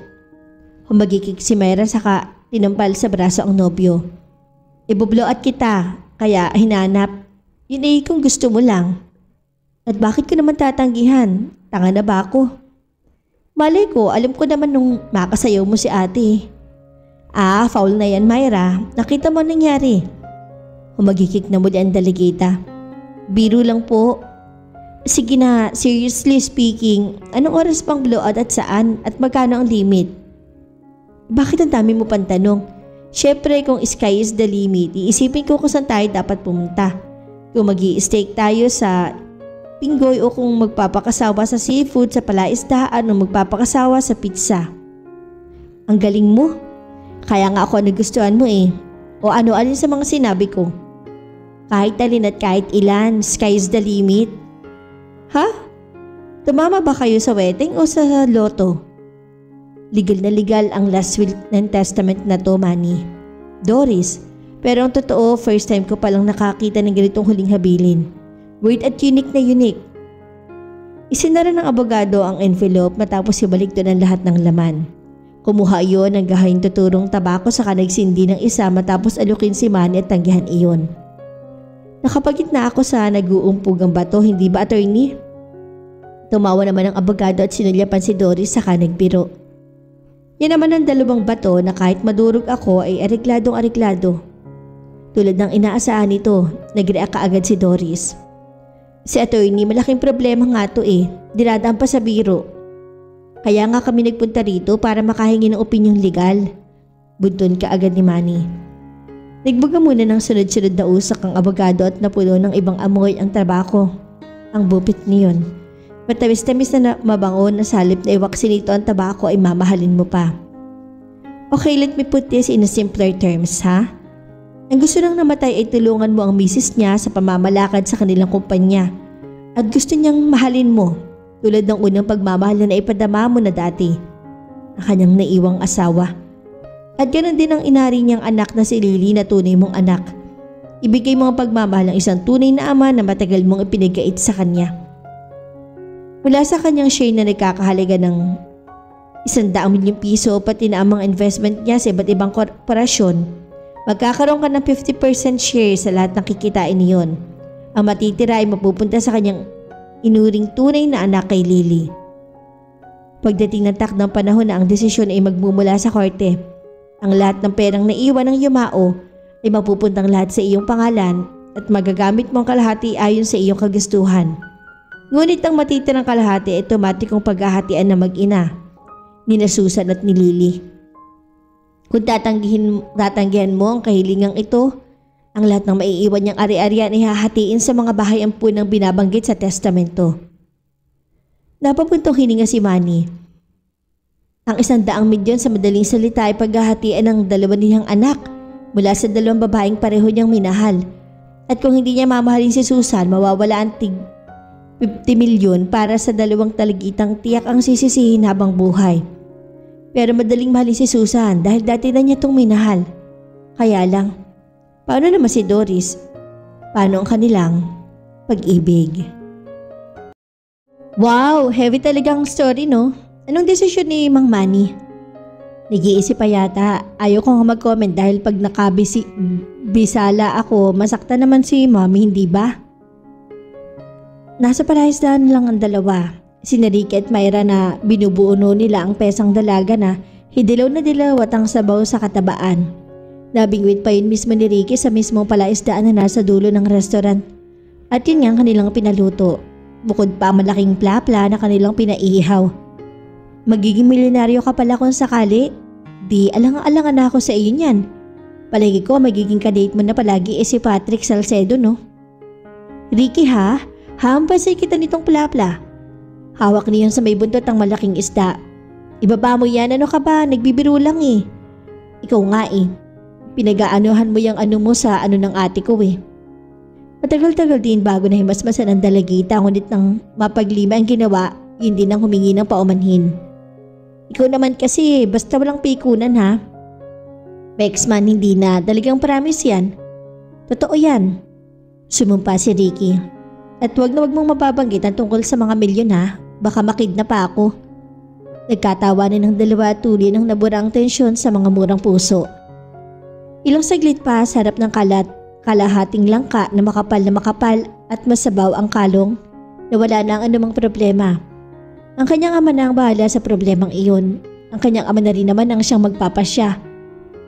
Hindi naman nagsasalita si Aling Doris habang nag-iimpake ng ilang damit ni Mang Manny na dadali nito sa pagluwas ng Maynila.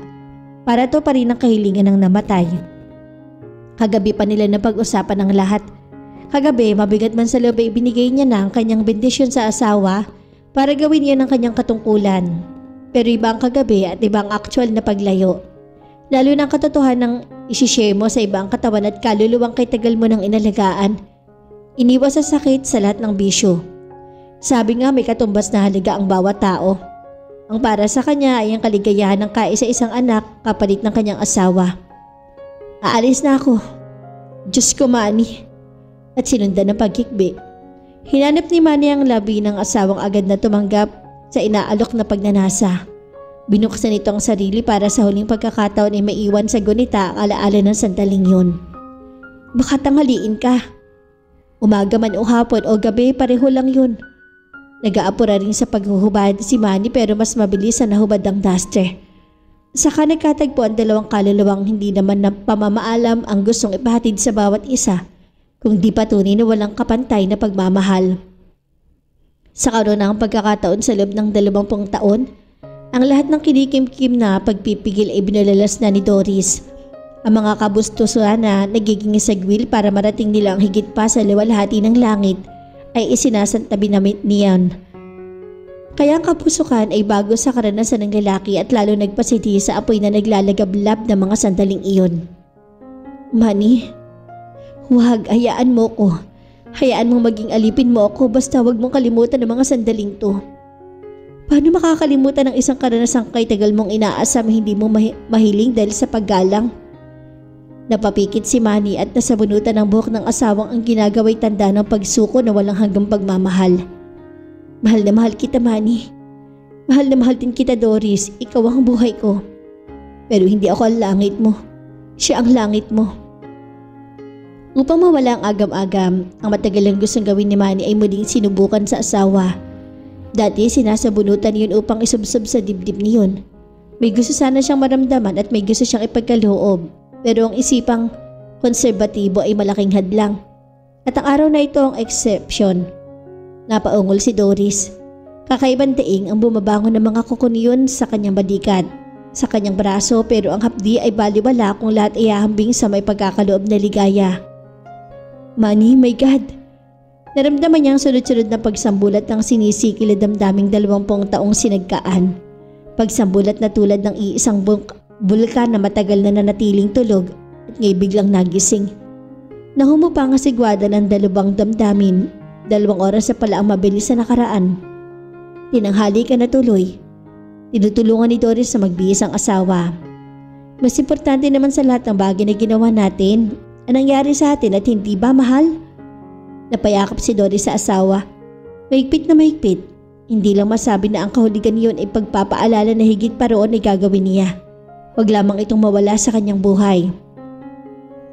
Welcome home, Manny. Pasalubong si Susan na nakabuka ang mga kamay. Hadlang yakapin ang dating pag-ibig na ngayon formal ay binabalik sa kanya ng namayapang asawa. Nakatitig si Manny sa papalapit na babae. Ang tingin niya lalong gumaganda ang dating pag-ibig. Nakasuot iyon ng puting pambahay na hanggang sakong ang haba. Ang strap ay isang liit ng spaghetti at ang kalahati ng maputing dibdib ay buong pagmamalaking nakadungaw. Napakatagal na iyon. 18 taon na ang katawang kanyang sinasamba ay iyon pa rin. Walang nadagdag na timbang sa kabila na nakalipas na panahon. Susan? Yumakap si Susan kay Manny at nalaglag sa kamay nito ang bitbit na maleta. Paano yung nilikha ng paglalapit na iyon ng kanyang sarili ay iyon pa rin naganap sa kanya ng nakaraang panahon. Walang nabago at parang na-freeze lamang sa isang dimensyon ang naputol na relasyon na kapwa hindi nila malimutan sa sandaling ito. Susan, magsisinungaling ako kung hindi ko sasabihin sa iyo na hindi ko pinanabikan ng ganitong pagkakataon. Sa loob ng mahabang panahon, ang gunita mo lamang naging ningas para hangarin kong mabuhay. Pero narito ka na, Manny, at naririto na rin ako para dugtungan ang ating kahapon. Ang uhaw ng mga labi nagtagpo at ang tamis ng pananabik. Ang lahat ng pangarap na binuo sa dugtong-dugtong na panaginip ay heto na nga at katotohanan. Wala sa loob na binuhat ni Manny ang babaeng nakadambana pa sa kanyang puso at ang mga kamay nito ay sumaklit sa kanyang leeg at ang uli na inihimlay sa kanyang balikat. Siyang pagbaba ni Lily at nakangiting napapalatak si kaligayahan. Nasa mga matang kasiyang hindi na namutawi sa mga labi. Nakapikit si Susan. Ayaw makakita ng ibang katotohanan dahil ang nasa gunam-gunam ay ang magaganap ang dulo ng paghihintay. Sa malaking silid, sa malaking kama, nagkabuhay ang paraiso. Ang mga makabagong Adan at Eva ay bumalik sa kagandahan ng kalikasan. Kapwa hubad, kapwa walang saplot na ninanamnam ang bawal na bunga ng buhay. Papa, mga ilang araw kayo sa Iloilo. Paikot-ikot si Lily sa ama na abala sa pinapasok ng mga entries sa kakabili nitong ledger. Nambuklatin ng mga libro ng korporasyon. Ang nakita ni Manny ay nagkalat na mga resibo. Mga walang kawawa ang accounting procedures at mga disbursements ng pondo na hindi na susuportahan ng voucher at mga resibo. Mga 1 linggo siguro. Bakit anak? Gusto ko sanang pumunta ng Lucena kay Myra. Bakit hindi? Teka, kailan mo balak? Pag-alis yun ni Mama, sigit magpapadala na rin ako ng sulat para sa mag-ina. Thanks pa. Anything, Lily, iha. Tumayo ito at niyakap ang anak saka hinalikan sa noo. Lagi ka mag-iingat ha. Sure thing for the care. Tuwan-tuwang lumabas ang silid si Lily at mula nang tumira doon ang tunay nitong ama. Maraming pagbabago na ganap sa buhay niyon tulad ng pananatili sa bahay, pagiging magalang at pag-uwi ng maaga. Kadalasan, humahabol iyon ng hapunan at nagkaroon na rin ito ng sariling ambisyon. I wanna finish my course, Papa. Sabi niyon minsang sila naghahapunan. And what is that? If you let me know? Actuarial Science. Alam mo yung inboy na magaling ako sa math. Kahit hanggang ngayon, ang kaso wala ako natanggap na guidance. Busy si Mama sa negosyo at si Papa Rafael. Well, you knew how he was. May pera na siya at wala na siyang pakialam sa ibang tao. Sige nga iha, ipagpatuloy mo ang gusto mo para pagdating ng araw magtatayo tayo ng investment company. Talaga, Papa? Oo, para sa'yo. Tumayo ito. Umikot at pinaghahagakkan ang ama. Nakangiti lamang na nakamasid si Susan, pero makikita mong siya ito. Did you hear what Pa had told us? My own investment house? Can you beat that? That's the advantage of having a father in the house, Lily. Hindi nga maikakailang tuwa sa mag-ina at naintriga ang ama. Ang tanging lalaki sa bahay na iyon. Bakit ba? Why all the fuss? Paano hindi matutuwa ang anak mo ang sinabi mo ang talagang pangarap niya ever since? At hindi ko pa'y nababanggit sa iyo pa o kahit kanino. Si mama lang talaga nakakaalam niyan. The advantage of having a father in the house at paano naman si Myra at si Doris? Then start to work for your degree. Nasa likod mo kami, iha. Kami ng mama mo. At ngayon heto ang kanyang panganay na anak, nagpapaalam para dumalo sa bunsong kapatid. Mahigit pa bang kaligayahan sa puso ng isang ama kaysa malamang nagkakasundo ang kanyang mga anak kahit pa sabing magkakaiba ang mga iyon ng ina. Napangiti si Manny at wala na nga siyang mahihiling pa. Nasa kanya na ang lahat, pati na ang dalawang pag-ibig. Aba Ate Lily, halika tuloy. Teka, saan ko iwan ng tong kotse ko? Nakahinto ang kotse ni Lily sa harap ng gate ng bungalow ni Myra na nagkataong nagwawalis ng bakuran. Wala silang garahe at yun ang tinatanong ng kapatid. Lumabas si Myra at itinuro ang bahay sa di kalayuan. May nakabukas sa gate at mahabang garahe. Teka, ibaba muna natin ang mga gamit mo saka tayo magpapaalam sa mother ni Ricky. O sige.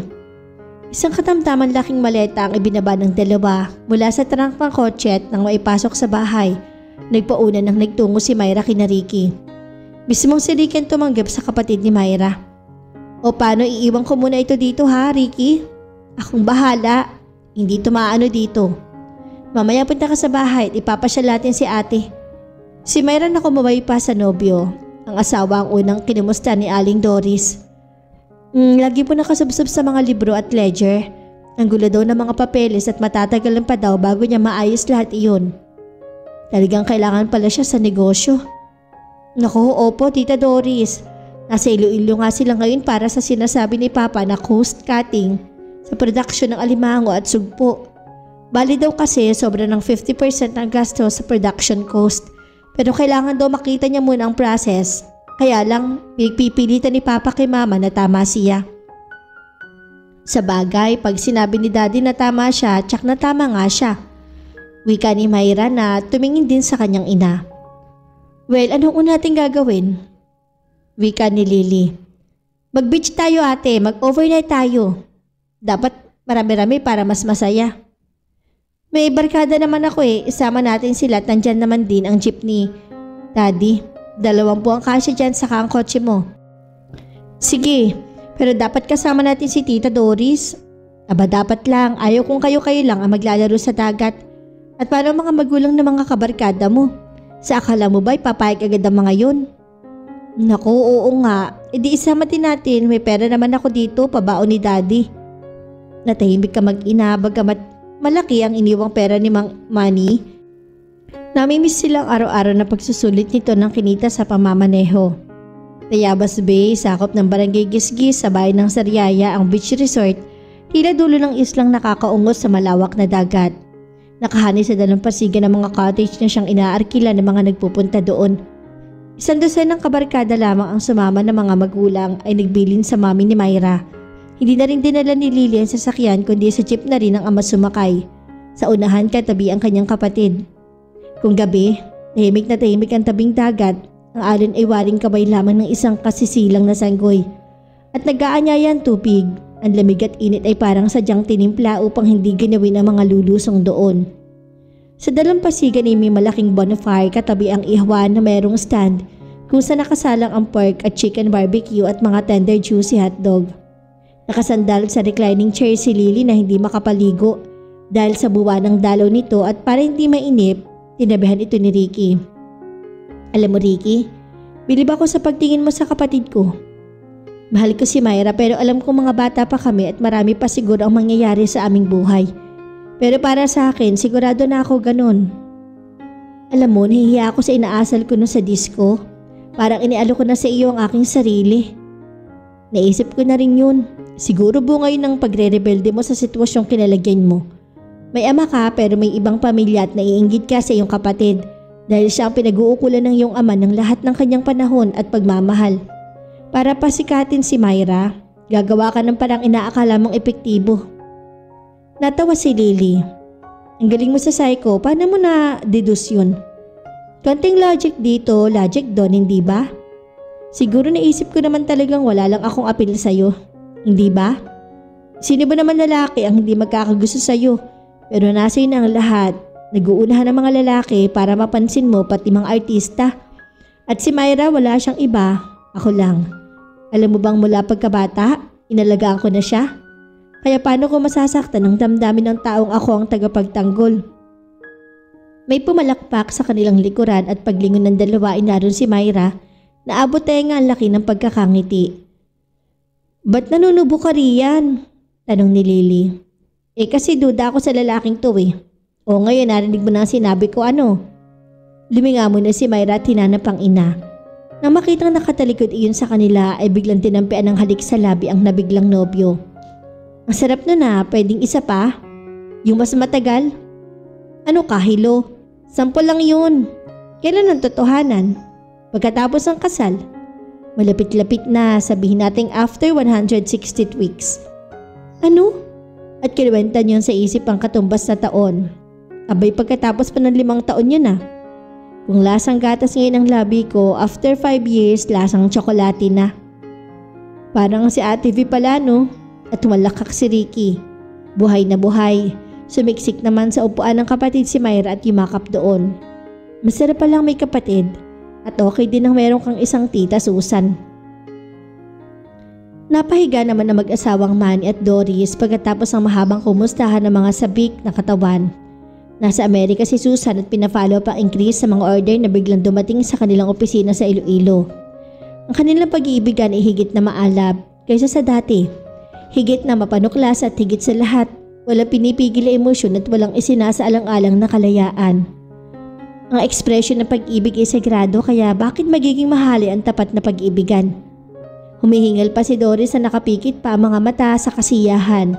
Ang alon sa dibdib ay unti-unti nang pumapayapa. Habang ang mukha niyon ay nakasubsob na sa dibdib ng asawa. Tumikim pa muna si Manny bago nagsalita. Pwedeng mag-aral sa Maynila si Myra kung gusto ng bata, hindi ba? Talagang gusto ni Myra na mag-aral sa Maynila. Nag-usap kami ni Susan. Ang totoo siya ang may plano nito. Naiiwan na siya pati ang kaisa-isang anak kaya agawin na ng babaeng siyang minahal ng kanyang asawa. Na kung maari lamang pati ng kanyang buhay ay gugustuhin ni Susan na mawala na. Para mawala na ang tinik, para mawawa ang kanilang lalakaran. Tumikim pa ulit si Manny at parang may nakabigig sa lalamunan na hindi masabi-sabi. Handa ako sa anumang desisyon mo, Manny. Pag Manny, ibig sabihin, galito nagtatampo si Doris at lalong nahihirapang magsalita ang lalaki. Ano? Gusto ni Susan, isama na rin kita sa bahay. Tayong 3, sabi niya. Total, tapos na raw ang panahon ng pagsiselos at mga insecurity. Total, ang buhay daw na tinatahak natin ngayon ay mga paghahanda para sa kinabukasan ng ating anak at siyang ng kanyang anak. Para pag umalis daw siya, ay may maiiwang magulang kay Lily at may mag-aasikaso sa akin. Bumuntong hininga at napakahirap niyang ipagtapat ng isang maituturing mong kasakiman, kaswapangan. Pero pag tinimbang mo naman sa isip, nasa naman ang kasalanan? Hindi ba't ang inaalok ay siyang dapat mangyari sa 3 pusong nagmamahalan?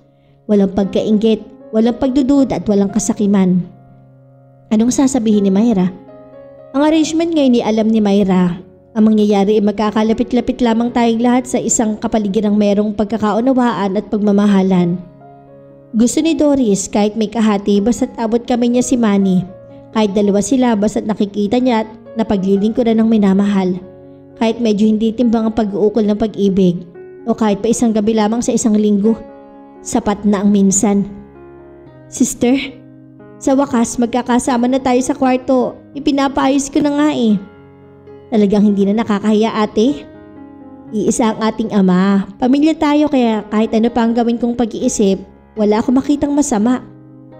Ganon din nga ako eh. Ang mahalaga Myra na unawaan natin ang isa't isa.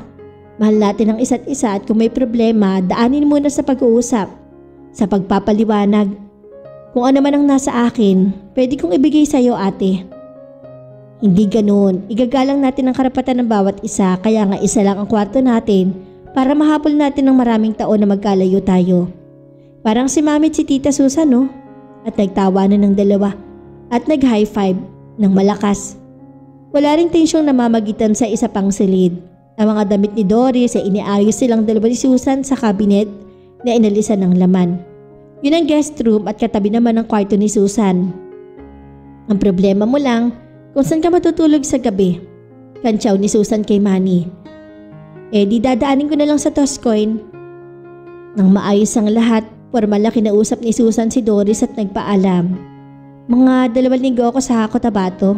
May nabili akong palaisdaan doon at kailangan kong obserbahan ang ginagawang pagpapatakbo. Kaya sa'yo ko ipagkakatiwala si Lily at ang mister natin. Bakit ikaw pa? Bakit hindi si Manny? Hindi pa yan nakakatapat sa isang palaisdaan sa buong buhay niya. Hindi siya mapapakinabangan doon. Pero sa pagpapatakbo ng opisina, saludo ako. Sa schedule ng exportation deliveries, saludo ako. Sa ayos ng accounting procedures, number 1. Kailan ang alis mo? Ngayon din, naghihintay na sa akin ang private plane ko. Private plane? Hayaan mo Doris, minsan isasama kita sa mga lakad ko. Agad nagreklamo si Doris. Teka, paano ang mga bata? Pag sumama ako sa'yo at saka paano tong si Manny?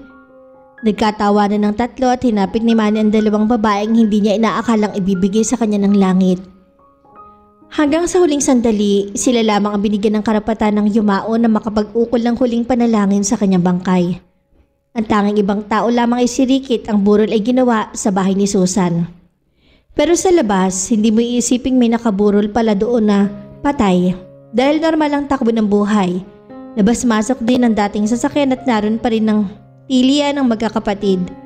Parang kailan lang, pero 2 taon na pala nakakaraan at hindi nila inakalang may karamdaman si Manny na habang lumilipas sa mga taon ay higit na bumabata sa kanilang paningin. Heart attack, bigla. At sa unang pagkakataon ay nagtabi ang tatlo sa malaking kama ni Susan.